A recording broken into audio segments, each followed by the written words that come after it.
Hello guys, Random Help here.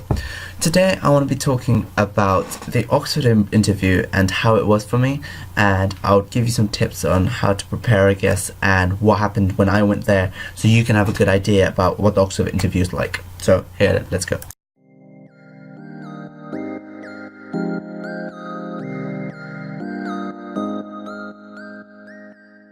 Now, before I continue, I want to mention I've just done the interview like last week, so I don't know if I have got an offer or not from Oxford. I applied to do medicine and I got an interview for medicine. So I'll explain to you what actually happened in my 4 interviews I had. So you get 4 interviews, as I just said, over the 2 days. So I just had it on the Sunday and the Monday. People have it on different days. I think it happens on the over the week, and you get your results by the 11th of January, or so I'm told. So the 4 interviews, so the 2 interviews I had was my first college where I stayed. So I give you overnight accommodation where they provide you with your lunch, your dinner, so you don't need to bring any food, but I will bring some money just to buy some extra food that you might want if you're hungry, because they will only provide a certain amount of food. They don't have any snacks or anything. And bring some activities to do as well, because on the day there's nothing to do. You could just socialize with other people, I guess, but I'll bring some work with you. I did, but I got very tired, I think, by the end of the days. So the medicine was okay. You have 2 days and you do your interviews, you get them over and done with, so that's great. So I'll explain to you what happened in my first interview, second interview at Jesus College. So this is the college I didn't this isn't the college I chose. This is the college they just allocated me. I put an open application. My open application, they chose for me to go to Somerville, but Jesus College, I think, had an interest in me, so they interviewed me as well. So the first interview primarily consisted of my personal statement. I did a lot of things. They talked about, I made a statement about basketball and low cortisol level in my personal statement. They talked about cortisol. I just had a mind block because I did know about cortisol, but it wasn't enough information for me to know about to make a good amount of statement. So I just said whatever I thought was logical about cortisol. I know it's a stress hormone, but I wasn't too sure if cortisol also went through the sort of stages that adrenaline went through with camp proteins and things. I could have mentioned it. I just had a mind block. There was things about cortisol I knew. I just had a mind block there. As I said, the first interview, it wasn't the greatest. They also talked about Western blots, which I also did put in my personal statement. I did Western blots. I knew about Western blots and I knew why you did Western blots, but in that scenario, for some reason, I had a mind block in the first interview and I wasn't saying out. Like, it was very simple. It's just to separate out the proteins into its molecular weight, I sometimes forget certain words. When I was in my first interview, I just got really stressed out in my first interview, and I didn't think I answered it fully as well as I should have. So basically, just know your personal statement really well before going in, and just break down your personal statement as much as possible, and go and ask like a teacher or something to just break it down. And it's very hard, I know. Like, I personally found it hard. I expected more like problem solving kind of thing away from my personal statement, although they might touch upon it. I had a lot to say about my other part I put in my personal statement, about my research project about myocardial regeneration and stuff like that, but they didn't really delve into that in that interview. So my first one was like horrible, so I was just like, oh my gosh. Then my second interview came. I think this one was much better. I preferred the second interviewer.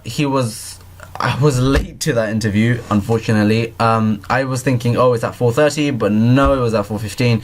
So, first college, very bad impression. It just feels like I screwed it up.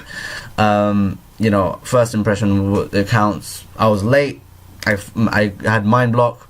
It seemed like a horrible situation. So to prepare for that, just know your time really well, I guess. Make a picture.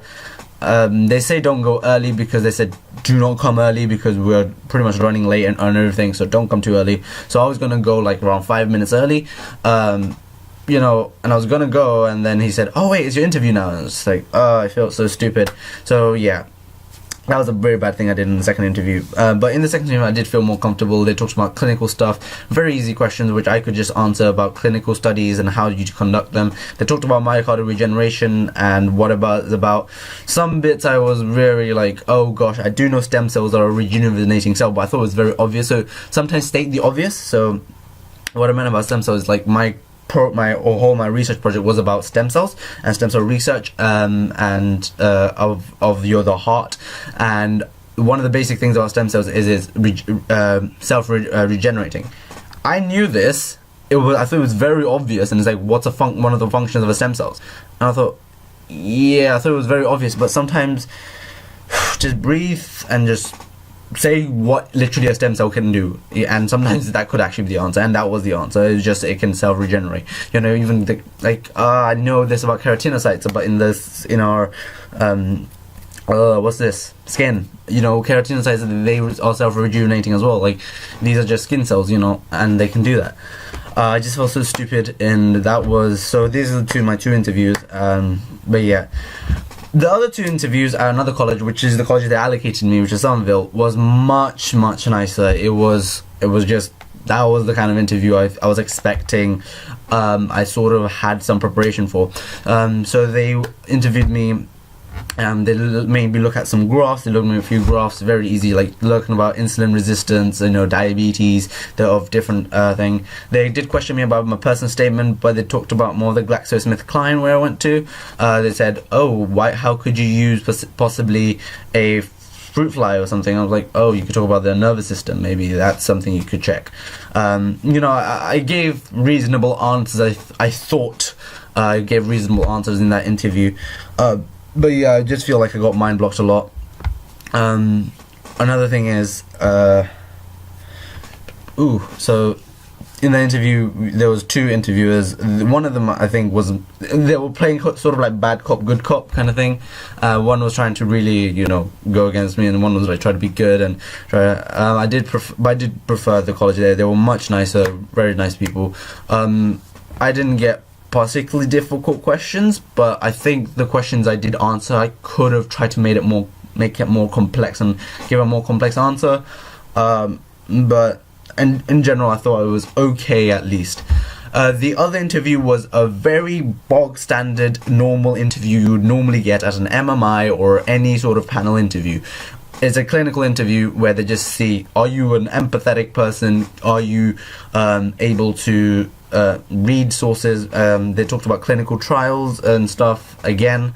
They talked about how people would feel. You know, I just tried to be as empathetic as possible, you know, be nice as possible, and I just gave my answer. From experience from going to Oxford, some people were stuck up at Oxford. Like, they were just stuck up, and you're gonna meet people that are posh and stuck up, and they just like, oh my god, I'm smart, you're not smart. Like, there's just or they're fighting about, oh, I've got this much money, you got this much money. Yes, there are people like that at Oxford, but there are also people who are normal people who are just smart, but they aren't arrogant and stuff about it. They're smart, and they, you know, they are generally good people who you can communicate with. Those people tend to come from London and stuff. It kind of shows. And I did make some friends there. You know, I've got a few people's numbers. Some people I found it very awkward to conversate with. You know, this is what Oxford is. But yes, you can definitely make friends at Oxford, and the people that are at Oxford are very nice people. Like, you will find very nice people at Oxford. But I will tell you now, if you're going to interview at Oxford, there are going to be people who are stuck up. You can just avoid them. If you're unfortunate that the college you've chosen has just been full of stuck up people, which most of the stuck up people, which my friend unfortunately had to witness, then I'm sorry about that, guys. But yeah, maybe choose your colleges wisely. Choose colleges which are more diverse. You know, Somerville is quite diverse. Jesus College is the most friendliest college, as they say. But yeah, this is my experience. I don't know if I got an offer or not. I doubt it, because I just don't think I've done well enough in my interview to show I've done well. But who knows? I will tell you if I got where I've got offers at. I've got 2 more interviews and I will talk about how I go through those and how those go. One is at Birmingham and one is at Bristol, and I'll see how those goes. Those are the MMIs. So this was my first interview, and this was on panel. So that's all for me today. Random Hope over and out. And if you have any questions about the Oxford interview that you want to know and how it went for me, and the process of the medical applications, then I'll be able to help you out. I have a fair bit of idea about the science applications as well, so you can drop me anything about that as well. So that's all with me, Random Help over and out, and I'll see you next time.